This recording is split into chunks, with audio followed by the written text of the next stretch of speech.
Mungu tunakushukuru kwa ajili ya wakati huu tena.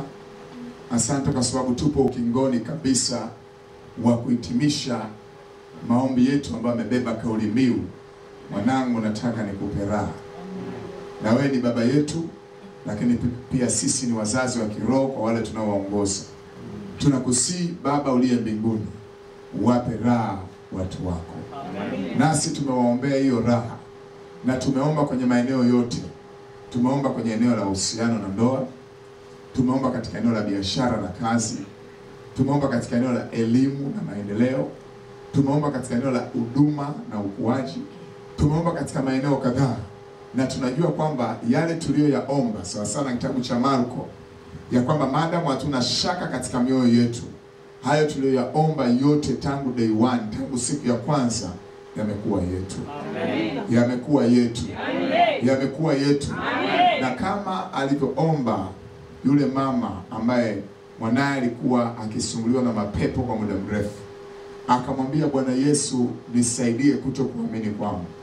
Mungu, kama kuna shaka yoyote ya kibinadamu, kama kuna shaka yoyote kwa sababu ya mazingira anayoishi mtu fulani, naomba umsaidie kutokuamini kwake, ili baraka yake aliyoiombea usiku na mchana pamoja na kufunga asikose kwa jina la Yesu. Amen. Sauti za ndoto za usiku, sauti za vitu asivyovijua, sauti za mashetani, za wanadamu, tunazifunga kabisa kwa watu wa Mungu. Amen. Tukijua kabisa sauti moja tu ya kwamba imekuwa. Amen. Imekuwa. Amen. Imekuwa. Amen. Imekuwa. Amen. Imekuwa. Hiyo itakuwa sauti inayosikika katika masikio yetu, katika mioyo yetu, wakati wote tunapozidi kungoja utimilifu wa baraka zetu kwa jina la Yesu. Amen. Kwa jina la mtakatifu Yesu tumeomba. Amen. Bwana asifiwe. Amen. Naomba ukae. Nataka nizungumze tena katika kuimarisha imani yako na kuijenga na kukufanya kuwa karibu sana na kupokea hata yale mambo makubwa magumu usiokuwa na matumaini nayo kwamba utayapokea. Unajua imani zinatofautiana. Usidhani imani zinalingana. Wote tumeokoka. Naweza kwa wote tumejazwa na Roho.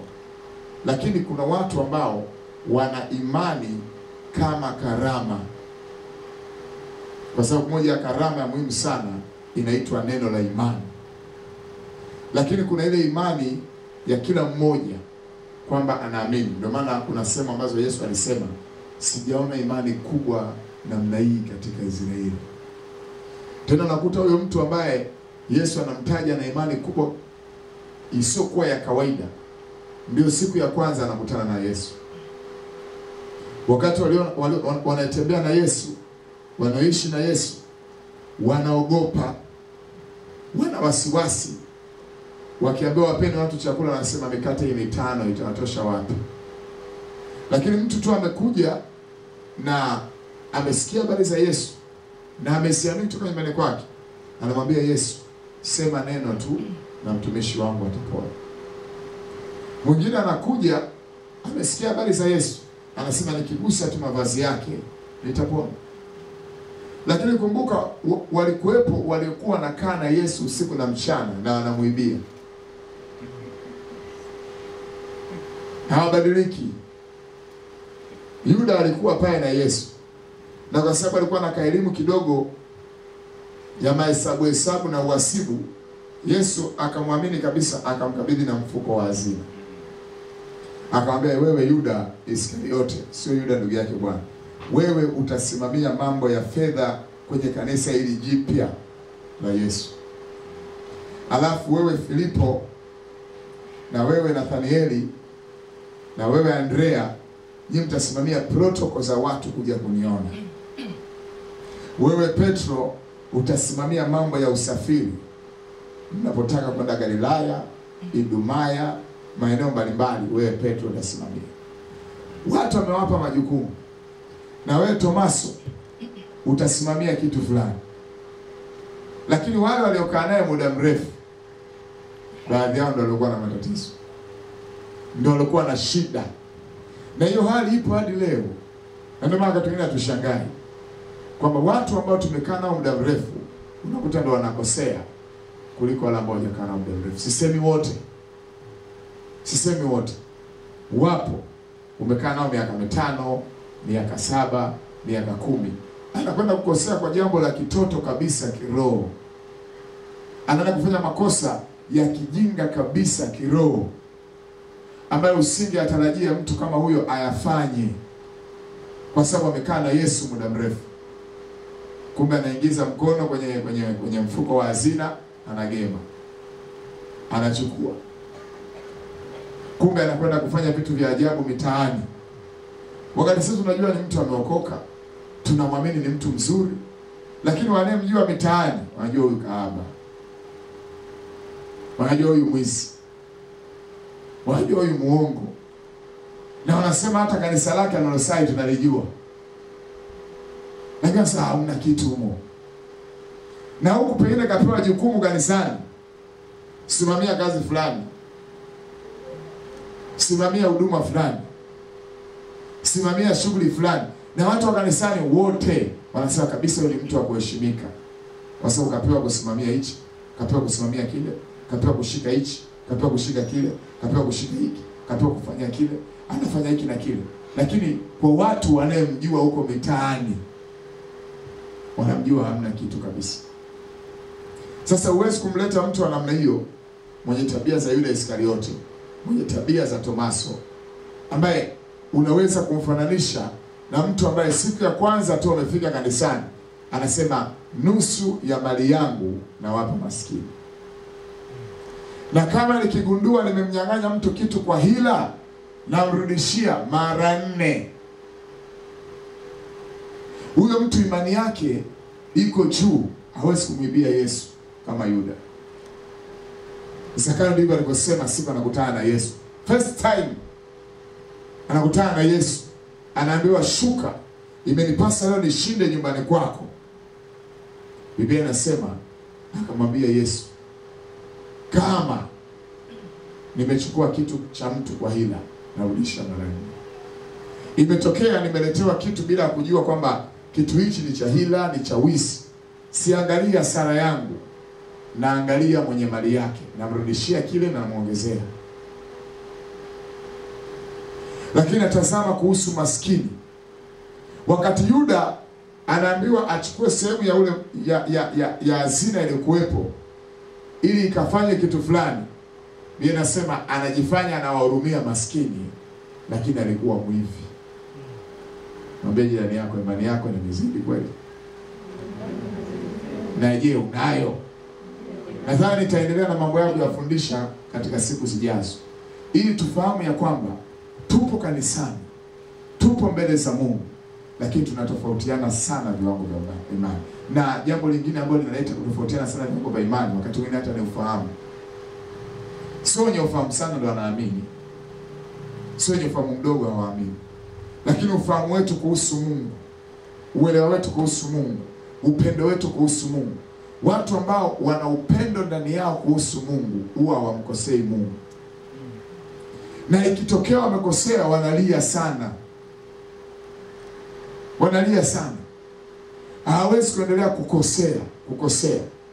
Lakini watu wenye ufahamu sana kuhusu Mungu, hawana upendo na Mungu, huwa wanakosea na hawana hukumu mioyoni mwao. Sasa leo tuache hiyo, tutaizungumza kesho kwenye ule ujumbe unaosema naamini vile vile, naamini vile vile. Leo nataka niseme kitu kimoja kwa muda huu tulio nao. Ujumbe unasema kukomeshwa kwa maadui wanaokufuata. Sio kukomeshwa kwa adui. Yuko adui ambaye ni adui yako, lakini kwa kweli amefikia sehemu haangaiki tena na wewe, hafuatifuati tena maisha yako. Huyu amebaki kuwa adui ndugu. Hana shida, hakupendi ni kweli, hakufurahi ni kweli, lakini hafanyi chochote cha kuharibu tena maisha yako. Hakuendei kwa waganga, hakuendei kwa wachawi, hana neno tena baya. Alishafanyaga akafikia sehemu akasalimu amri, akaamua kuachana na wewe. Lakini yuko adui ambaye hivi ninavyosema anakufuatafuata. Hata usiku wa leo anaweza akaja. Unakuta umekaa naye kwenye kitanda, umelala naye. Analala na wewe kwa mfano wa mkewe. Analala na wewe kwa mfano wa mumewe. Huyo ndio adui ambaye tunazungumza habari zake. Ya kwamba lazima adui anayekufuatafuata akomeshwe. Sema amina. Sema amina. Kuna adui ambaye anakufuatafuata hata kazini. Anakutafutia tukajikosa kidogo tu, ukosee ili akuseme, ukosee ili akushtaki, ukosee apate mahali pa kukusimanga. Anatafuta tuka kitu fulani ili ukosee kidogo tu. Lakini kuna mwingine ni adui, hatafuti makosa yako, ila tu akisikia umekosea anashangilia, lakini hakufuatifuati. Anakuacha uendelee na kazi yako na amani naye. Hakutegi kwamba ukosee ili ufukuzwe kazi. Hatuzungumzii huyo. Tunazungumzia yule ambaye anakutafutia mitego, sababu ili kwa vyovyote tu ukosee. Huyo lazima akomeshwe kwa jina la Yesu. Amen. Nasema lazima akomeshwe kwa jina la Yesu. Amen. Katika kitabu cha Kutoka sura ile ya 14. Kitabu cha Kutoka sura ya 14. Mstari wa 13. Kitabu cha Kutoka sura ya 14 mstari wa 13. Musa akawaambia watu, msiogope. Simameni tu mkauone wokovu wa Bwana. Mwambie jirani yako usiogope. Usiogope. Subiri ukauone wokovu wa Bwana kwa jina la Yesu. Amen. Anasema simameni tu mkauone wokovu wa Bwana atakao wafanyia leo. Kwa maana hao wa Misri mlio waona leo ambao wanawafuata, wapo kwenye motion, walikuwa wanawafuata Waisraeli nyuma yao. Wale wa Misri ambao walibaki Misri hawakufuata Waisraeli, hawakuuawa. Umeelewa?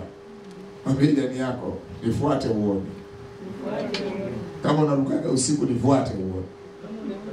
Wachana na uruka tu mabarabarani, waendelee kuruka. Kwa sababu hawahangaiki na sisi, hawahangaiki na watoto wetu. Lakini wale wanaojaribu kuhangaika na sisi, wanaojaribu kufuata watoto wetu, nataka nikwambie watakiona cha mtema kuni. Amen. Nasema watakiona cha mtema kuni. Amen. Wa Misri, lile jeshi ambalo lilibaki Misri, hawakufia baharini. Wale ambao hawakuwafuata Waisraeli nyuma kusema tunakwenda kuwarudisha, akiwemo Farao mwenyewe, hakufa baharini. Lakini waliojifanya kimbele kwamba sisi tunakwenda, unajua kuna mijitu ambayo inamchukia mtu mpaka anapoambiwa mission fulani anaifurahia kwamba mimi niko tayari, yani kwa gharama yoyote. Mwambie anaufuata moto. Nasema anaufuata moto. Amen. Mwache aje. Mwache kufuata. Kwa sababu ndio mwisho wake unakwenda kufikia mwisho. Amen. Biblia inasema hautamuona tena. Yule ambaye hakufuati utaendelea kumuona kwa sababu hakufuati, na Mungu haangaiki na watu ambao hawakufuati. Kwa hiyo hata wewe pia usisumbuke sana na mtu ambaye afanye nini? Hakufuati. Lakini ukimgundua anakufuata, nipe taarifa na mimi tumshughulikie. Kwa sababu huyo anastahili kufutiliwa mbali. Kutokuonekana kabisa. Musa akawaambia wana wa Israeli, hawa wa Misri wanajaribu kuwafuata na wanakuja na vifarasi vyao na tumbuli zao na hirizi zao na shanga zao na mbugi, unazitaje zile kengele zile za miguuni zinaitwaje? Na njuga zao na unazile zinaitwa si mbungi si nini, wachai wanajua, na misinga yao. Hawa ambao wanakuja na misinga yao na njuga zao na farasi wao na hirizi zao, wanaruka kwa fisi wakaribishi. Waambie njoeni. Mwambie jirani yako njoo. Sio huyo, sina maana huyo. Huyo ni mtu mwema. Bwana asifiwe. Amen. Bwana asifiwe. Amen. Lakini kama kakaa vibaya katikati yetu, mwambie njoo. Umeelewa? Kama kakaa anaruka usiku, mwambie njoo, kwa sababu mwisho wako unakaribia. Wakati wa Israeli wanaogopa jeshi la Misri linakwenda kwa kasi, Musa akasema tulieni. Simameni mkauone uokovu wa Bwana. Endelea na shughuli zako, endelea na biashara zako, endelea na kazi zako, endelea na mipango yako. Hayo ndio maisha ya Mkristo. Mkristo apokei tu habari za ovyo ovyo kwamba akiambiwa kidogo hivi mara tayari yule anamhesabu adui. Wewe endelea na shughuli zako, lakini unajua wapi nitakutana nao. Wakati wa Israeli wana hofu, wana mashaka, wana wasiwasi kwamba hapa sasa tumekwisha. Musa anawaambia tulieni, na mimi nasema tulieni.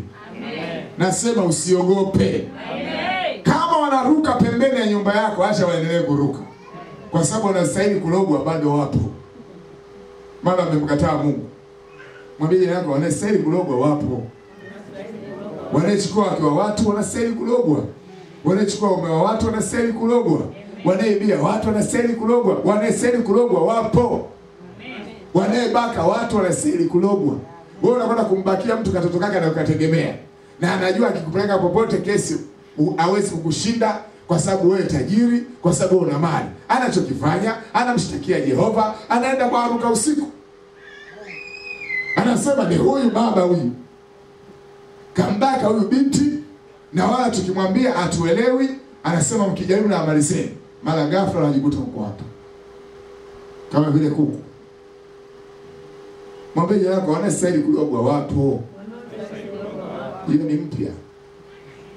Sasa unataka wasilogwe, na unachukua wake wa watu. Unakuta yeye tajiri anamchukua msichana wa mtu ambaye mwenyewe maskini. Unajua Daudi alimchukua mke wa Uria. Hakulogwa na Uria kwa sababu alikufa, lakini Mungu alimshughulikia Daudi. Ukichukua mke wa mtu unastahili kushughulikiwa. Ukichukua mume wa mtu unastahili kushughulikiwa. Ukibaka binti wa mtu unastahili kushughulikiwa.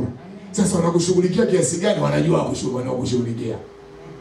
Kama wanakupeleka sehemu wanakupuliza usiku kipapai, sasa unafikia sehemu ukai mahali.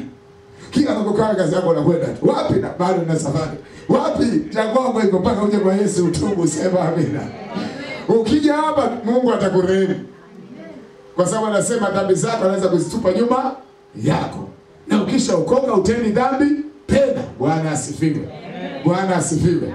Biblia inasema katika mstari wa 13 pale mwishoni, kwa maana hao wa Misri mliowaona leo hamtawaona tena milele. Sema amina. Amen. Sema amina. Amen. Anasema huyo mtesi, huyo adui anayekufuatafuata anakwenda kukomeshwa kabisa. Sema kukomeshwa. Kukomeshwa. Hautamuona. Na ukimuona utamhurumia, kwa sababu asubuhi yake kulipopambazuka, Waisraeli walipokuwa upande wa pili wa bahari ya Shamu, wakawaona wa Misri wako ufueni wakiwa mauti. Kitisho kimenyamazishwa kimya.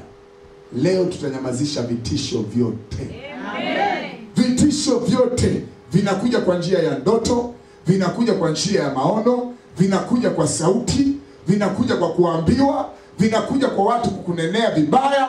Kila kitisho leo tunakwenda kukikomesha kabisa. Amen. Sema amina. Amen. Na mamlaka ya kukomesha vitisho unayo. Amen. Usidhani kwamba mamlaka hiyo huna, kwa sababu shetani anaweza kusema mbona mara kwa mara umekuwa ukitamka. Mungu ameweka mamlaka kinywani mwako, utakomesha tu, na utavikomesha kwa jina la Yesu. Amen. Nasema utavikomesha kwa jina la Yesu. Amen. Angalia Zaburi ya 8.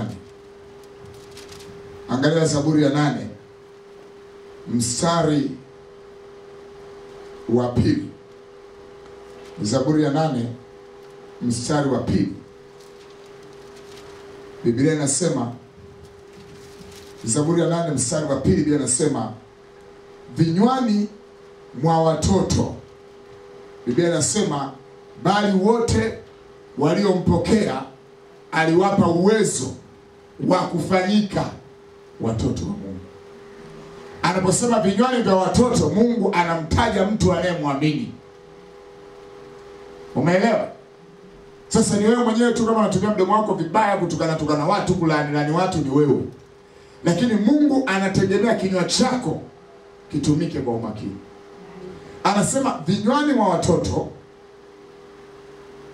wachanga na wanyonyao, umeweka misingi ya nguvu. Katika kinywa chako Mungu ameweka misingi ya nguvu isiyokuwa ya kawaida. Ndio maana tunaambiwa mashauri mengi duniani yanafafanuliwa kupitia kinywa. Hata mtu mwenye akili nyingi duniani asipoweza kufafanua, watu hawatamuelewa. Kinywa cha mwanadamu kina sehemu ya kuendesha maisha ya mwanadamu. Pamoja na akili ulionayo, pamoja na ufahamu na elimu, kinywa chako pia kina mata katika kuendesha mambo yako, katika kuendesha shughuli zako. Kinywa chako, mdomo wako una mata. Mtu mmoja amenitumia voice note, alikuwa anamjibu mtu fulani. Nikamwambia ulijibu kwa haraka sana. Hapo kinywa chako kilijibu kwa haraka. Hujakosea, lakini ulikuwa ukupaswa kujibu kwa mtindo huu. Kulikuwa na mtindo mwingine wa kujibu. Na hata pale ungesubiri huyu mtu aseme zaidi, alafu unamwachia tu kombola moja, biashara imeisha. Biblia inasema katika vinywa vya watoto na wanyonyao umeweka misingi vinywani mwao. Ndio maana Yesu anasema, tazama nimewapa amri na mamlaka ya kukanyaga nyoka na nge na nguvu zote za yule adui, wala hakuna kitu kitakachowadhuru. Maandiko yanasema, wanafunzi mpige makofi waliosema amina. Wanafunzi walipokuwa wanarudi, Biblia inasema wakamwambia Yesu, hata pepo wanatutii kwa jina lako. Walikuwa wanatumia vinywa vyao kutoa mapepo. Walikuwa wanatumia vinywa vyao kuamrisha mapepo. Walikuwa wanatumia vinywa vyao kutamka uponyaji kwa watu. Pamoja na kuambia mtaweka mikono juu ya wagonjwa, atuweke hapo tumenyamaza tu. Kwa mwekea mgonjwa mkono hapo, basi operation iendelee. Tunaweka mikono juu ya wagonjwa huku tukisema kwa jina la Yesu Kristo, naamrisha chochote kisicho sawa ndani ya mwili wako kitoke nje, kinatoka. Amen. Sema amina. Amen. Sema amina. Amen. Anasema katika kinywa chako ameweka misingi ya nguvu sana. Anamalizia kwa kusema hivi, kwa sababu yao wanaoshindana nawe. Sema amina. Amen. Mwambie yako, nimepewa mdomo huu kwa ajili ya maadui zangu. Ulikuwa unajua hiyo? Ulikuwa unajua hiyo? Anasema nimekupa kinywa kwa ajili ya wale wanaoshindana na wewe. Sasa wewe mwenyewe wanaoshindana na wewe, badala utamke maneno ya nguvu juu yao, wewe mwenyewe kaza kulalamika tu. Wanifuata, wanipendi. Bwana Mungu ameshaweka neno la nguvu kinywani mwako. Tena anasema kwa ajili ya wao hujatolea fungu la 10. Hiyo ichukue bure. Sema amina. Amen. Sema amina. Amen. Umepewa kinywa kwa sababu ya wale wanaeshindana na wewe. Sio mikono. Mungu ameweka neno la mamlaka kinywani mwako kwa sababu ya washindanawe nawe. Ili kwamba uwapulizie kipapai. Unakipuliza kwa jina la Yesu Kristo. Wewe unajaribu kufuata maisha yangu, ninakutamkia hutakuwa na makao. Umemaliza. Utasikia leo yuko hapa, kesho yuko pale, kesho yuko kule, mpaka atakaporudi kwa Yesu. Amen. Unajua wachawi hawa wamegundua siri nyingi za Biblia, wanazifanyia kazi. Kwanza kabla hawajaanza uchawi wanapiga mangoma. Kumbe na shetani anataka kusifiwa. Kama sasa tunapembaga sifa. Sijaona mimi waganga ambao hawapigi mangoma au hawaimbi. Labda hawa huku pwani, kwa sababu hawajui kuimba.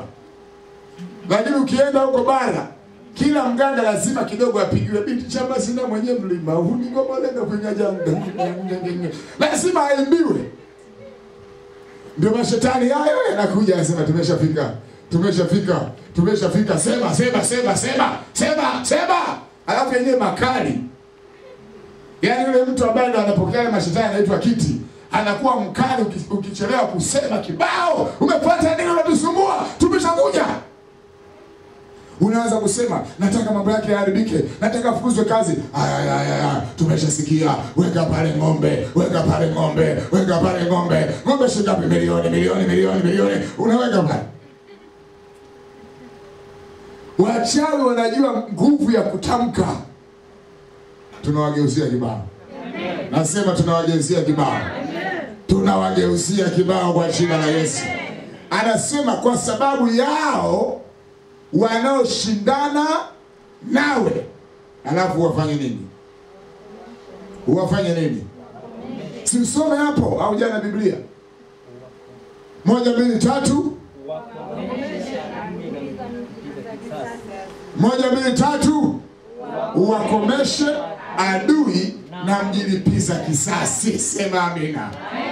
Kuna mtu anaweza kutaka kulipiza kisasi kwa sababu ulimkataa. Anatajwa naye ambaye anakutakia mabaya, unaweza kumgomesha. Anakutakia mabaya kwamba yule mwanamke kanikataa, hawezi kuolewa. Mgomeshe. Nasema mgomeshe. Mungu anakupa bonge la mume. Gentleman. Linamzidia kila kitu kwa uwezo, kwa nguvu, kwa kauli. Unajua ndio jinsi ya kuwashinda hawa. Yaani umenikataa mimi ambaye ndio uko hapa. Unaniambia nini? Kuna handsome boy anakuja. Kuna bonge la handsome. Mtu anayejali, mtu anayenipenda, mtu anayeniheshimu, Bwana anamleta. Wewe mjilipiza kisasi kwa sababu nilikukataa, imekula kwako. Sema amina. Sema amina. Siweza kaishi hapo tu kwenye kuhubiri. Bwana asifiwe. Bwana asifiwe. Leo uanze kuwashughulikia. Leo uanze kuwashughulikia. Kwa sababu Bwana ameweka kinywani mwako mamlaka. Na anataka uitumie ili sasa kwa adui na kwa mjilipiza kisasi. Kuna watu hawapendi kabisa ufanikiwe. Mimi napenda niwe na watu wa namna hiyo. Yaani niwe nao wengi ambao wanawaza lini mafanikio yake yataporomoka. Kila akikutana na mimi, pamba mpya, mawazo mapya, mwonekano mpya, kauli mpya, gari mpya, kila kitu kipya. Amen. Panga najiuliza, sasa lini nitamwona kwamba anavaa nguo hiyo ambayo hiyo kitu wewe mjilipiza kisasi, hiyo kitu haitokei. Hiyo kitu haitokei. Sema amina. Amen. Sema amina. Amen. Utakitumia kinywa chako leo. Amen. Nitakapokuambia dakika 10 za kumkomesha adui, utamkomesha kwa jina la Yesu. Amen. Nasema utamkomesha kwa jina la Yesu. Amen. Na nakuhakikishia atakoma. Usiku umestuka mjilipiza kisasi kaja kwenye ndoto. Ukitoka tu kwenye ndoto mkomeshe. Mwambie umejileta mwenyewe anga za hatari. Unajua Mungu anapokuamsha kwenye zile ndoto kwa sababu anajua kwamba kuna hatari. Lazima uamke. Na usikubali unashambuliwa na mapepo kwenye ndoto mpaka unafikia huko nyanga. Usikubali. Unainuka haraka, unasema okay, nimekuona. Kwa sura yako nimekutambua, kwa muonekano wako na kwa mabuo uliovaa wewe ni fulani. Hata kama uliinama hivi ulifichamana uso wako, mimi nimekugundua wewe ni fulani. Sasa nakutamkia kuchanganyikiwa kwako, nakutamkia kuvurigikiwa kwako, nakutamkia lolote utakatia mkono haitafanikiwa. Unamtamkia mjilipiza kisasi kwa jina la Yesu Kristo. Na atashika adabu. Amen. Nasema atashika adabu. Amen. Nasema atashika adabu. Amen. Na watajua kwenye mtaa wako wewe nani. Amen. Wataelewa ya kwamba katika mtaa huu tuna mtu wa ajabu. Tuna mtu asikuwa wa kawaida. Amen. Katika Isaya 21 mstari wa 2. Isaya 21:2, nimeonyeshwa maono magumu. Hayo umesikia hayo? Nimeonyeshwa maono magumu. Atendaye hila anatenda hila. Wapendwa, sikilizeni. Mungu anapokuonyesha ni kweli. Anasema nimeonyeshwa maono magumu.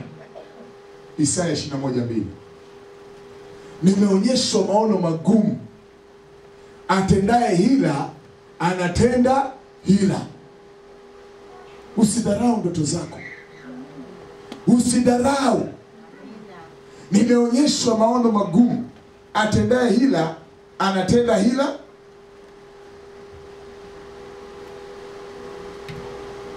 Mharibu anaharibu. Umesikia hiyo? Atendaye hila anafanya nini? Anatenda hila. Mharibu anafanya nini? Anaharibu. Sasa Bwana anasema hivi. Sasa Bwana anasema hivi. Panda juu. Susan. Panda juu. Canada. Panda juu. Gaudes. Panda juu. Sam. Panda juu. Elamu. Anasema sasa panda kwa mtenda hila. Panda kwa mharibu. Usuru, teka nyara kwa lugha nyingine. Tamalaki kwa lugha nyingine. Usuru, umedi. Mimi ninakomesha maombolezo yake yote. Amen. Panda juu ukakomesha. Amen. Nasema panda juu ukakomesha. Amen. Na ndio maana lazima uinuke na kusema nimekuona mharibu. Nimekuona mtenda hila. Nimekuona mleta magonjwa. Nimekuona unaharibu kazi. Nimekuona unaharibu ndoa. Nimekuona sasa nakupandia ulipo. Nakupandia ulipo. Kama ni Sumbawanga nakupandia huko katika roho. Kama ni Singida nakupandia huko katika roho. Kama ni Morogoro nakupandia huko katika roho. Kama ni Mbeya nakupandia huko katika roho. Kama ni Tanga nakupandia huko katika roho. Kama ni Arusha nakupandia huko katika roho. Kama si ni Mwanza nakupandia katika roho. Unampandia huko huko. Na unamfinyanga kwa maneno. Anasema nimeona maono magumu. Maono ya mharibu anataka kuharibu nchi. Maono ya mharibu anataka kuharibu watoto. Maono ya mharibu anataka kuharibu ndoa. Nimeona maono magumu. Bwana anasema wapandie huko huko kwa jina la Yesu. Amen. Nasema wapandie huko huko kwa jina la Yesu. Amen. Ndio maana Mkristo lazima uwe na uwezo wakati mwingine kuchukua saa nzima unawapandia, unawaharibu, unawasambaratisha, unawakemea kwa maneno mazito mazito. Amen. Sawa na ule ugumu unauona. Kwamba hiki kitu ambacho nataka kuleta shetani, kuleta madhara, kuleta magonjwa, mimi kwa jina la Yesu magonjwa na yararua. Kwa jina la Yesu wewe mleta magonjwa na kurarua. Wewe mleta magonjwa na kuponda. Wewe mleta magonjwa na kuangusha. Wewe mleta magonjwa na kuangamiza. Wewe mleta magonjwa na kuua. Unasimama hivyo. Amen. Watakomeshwa kwa jina la Yesu. Amen. Nasema watakomeshwa kwa jina la Yesu. Amen. Uko tayari kuwakomesha? Amen. Nasema uko tayari kuwakomesha? Amen. Hata wale ambao wanatufuatilia kupitia TV ya Mvua za Baraka, lazima ukomeshe. Lazima ukomeshe. Maono magumu unayoyaona, usianze kuogopa, usianze kuchanganyikiwa, usianze kusema itatimia lini, maana kuna ile hali ambayo inakufanya kuanza kuona dalili kwamba inawezekana mwezi ujao nitaumwa, inawezekana nitafukuzwa kazi, kwa sababu umeona vitu vigumu. Tunavisambaratisha kwa jina la Yesu. Nasema tunavisambaratisha kwa jina la Yesu. Sasa simama kwa dakika 10. Simama kwa dakika 10.